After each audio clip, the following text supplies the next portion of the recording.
When adventuring in the world of Hyrule, we come across a ton of different races that all have their own special abilities. For example, the Zoras, who are some of the best swimmers seen in the world, or their later evolution, the Rito, who became masters of the sky. Clearly, they can have some impressive abilities, however, there's one that beats all of them. The Goron, a race of stone golem-like creatures. These beings have many strange, ridiculously powerful abilities like being able to stay underwater forever and even survive extreme heats and lava. However, they have one power that has made them so incredibly strong in combat that they seem to win every matchup you can imagine. By the way, if you want to know more about that, then check the upper right corner where I link my versus videos. But today's the day where we will try to figure out how strong their skin is and what they can handle before they meet their end. Now, to give you an idea of how physically imposing they are, most Gorons are almost double that of an average Hylian, and presumably are silicon-based due to their strict diet of rocks, and possibly as a result, they develop rocky growths on their backs as they age. So basically, they are a giant beast made out of rock for the most part,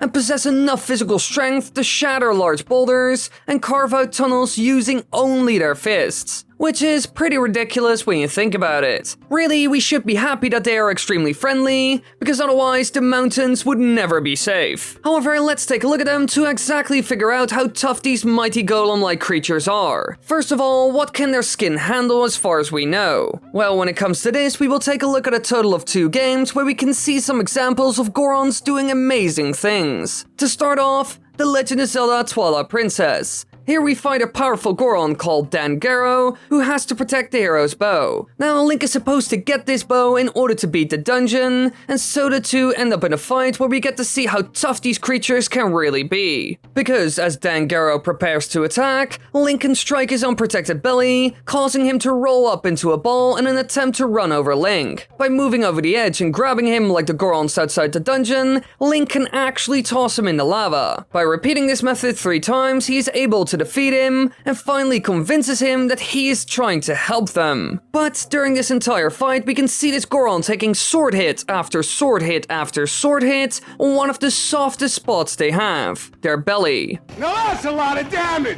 But even though that happens again and again and again, there are no cut marks whatsoever. Sure, he mentioned that it hurts, but nothing pierced the skin. And the crazy thing is, he could still keep fighting as he was able to roll up and tries to knock you off after getting stabbed 4 times. Even after suffering through all of that and also falling in lava multiple times in between, he still survives. And funny enough, was completely fine afterwards. Clearly, all the things that happened to him were painful to an extent, but didn't injure him in any way. This already shows us that hardened steel can't pierce their skin, so we know that they can handle that. However, have we seen them take even more damage in another game? Well, yes, a lot more. Because in The Legend of Zelda Majora's Mask, we become one ourselves, so we could see firsthand what Goros could do. One little thing I want to touch on here at the start is something we see throughout the whole game that's ridiculously impressive. When they pound, you can see the ground completely shatter into 1,000 pieces as soon as they land,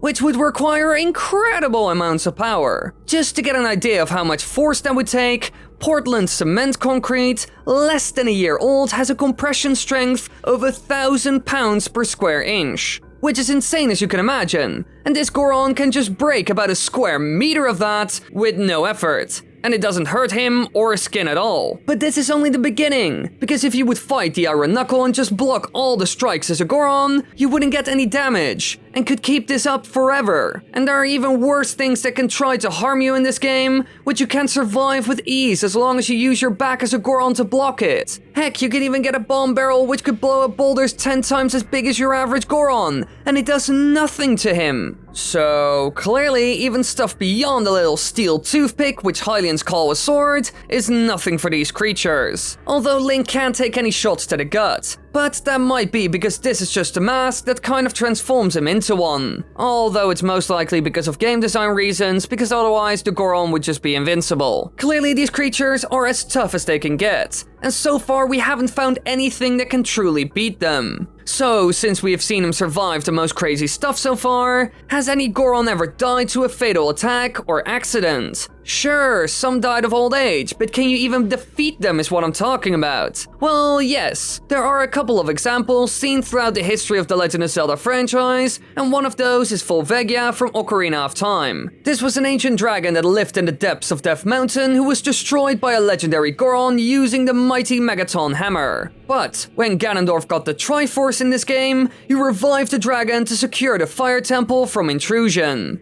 And because of that, some Gorons also met their end, because he fed Gorons to Volvegia to make an example to other races that might revolt against him. Not sure why a dragon would want to eat creatures that are mostly made out of stone, but okay. Now that I think about it, how would he even eat them? We have seen that swords, massive explosions, shattering the ground with the power of 1,000 suns, and even a gigantic axe do nothing at all. The dragon must be ridiculously strong and have teeth made of diamond or something similar to it at least. So, a bunch of Gorons met their ends, but how Volvegia did this is a complete mystery to me, because they seem to be invincible. She must have had extremely powerful jaws, and really hard and sharp teeth. But is there another example of a Goron that went to the spirit realm? Well, actually, yes. But this time it was because of an accident. And all of it makes more sense, and we can learn way more from it than our previous example. The thing I'm talking about is the now dead Darmani, a renowned Goron hero who was considered the greatest warrior of his tribe and possible heir to the Goron throne. But he suffered a terrible accident when he ventured to the Snowhead Mountain to find and stop the culprit that was causing the devastating winter that threatened his people. On his way to Snowhead Temple, Darmani was knocked off the path and into the deep valley below by a blizzard caused by Big Goron and lost his life. Now in-game, we can actually see what exactly happened when he fell hundreds of feet down, because there is an absolutely gigantic scar on his stomach. So by the looks of it, he fell for quite a while and ended up right onto some sort of stone spike that created that gigantic cut or hole. Depends on what you want to call it. So by the looks of it, you can pierce the skin of a Goron, but it does take a whole lot of effort. Way more than a normal sword stab. Now, what could have happened is that he managed to fall down with such incredible speed that the force of the momentum when he hit the ground basically did the job. Remember when I mentioned what happened to the ground when a Goron would do a pound?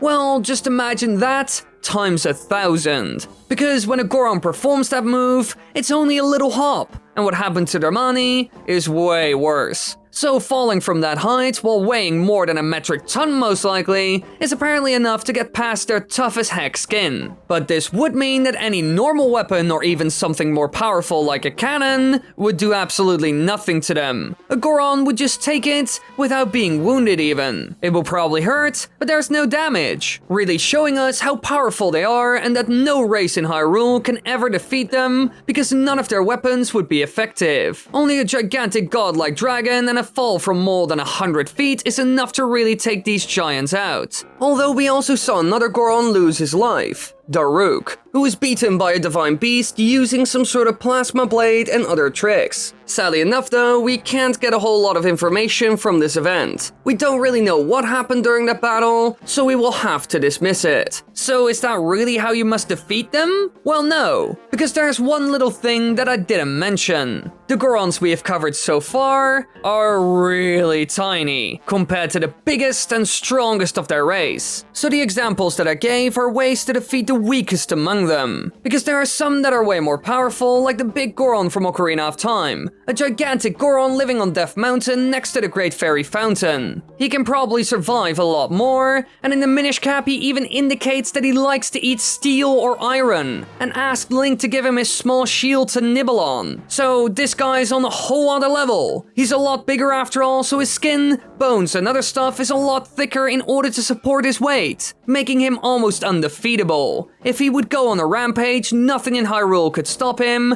and only gods would stand a chance. So while the Gorons are strong and could survive every type of weapon that the other races have in Hyrule, they aren't immortal and can still meet their end when suffering insane wounds. Maybe because of this, they don't use normal swords. Because in Zelda Breath of the Wild, we can see them use weapons that kind of look like swords, but are more like gigantic hammers that would deal a ton of blunt damage. Using one of those, you wouldn't actually cut at all, but just straight up shatter bones instantly, using brute force to defeat your enemy. Also, little side note, if you want to see those versus videos I made, a whole playlist of them is in the upper right corner, and don't forget to subscribe and click the bell button, okay? Cool. But if we look at the strongest of the strongest Gorons, they start to appear immortal, with them most likely being so powerful that only gods can stop them. And maybe we will see one of these giants in action someday. Maybe in the second Breath of the Wild game. I guess only time will tell.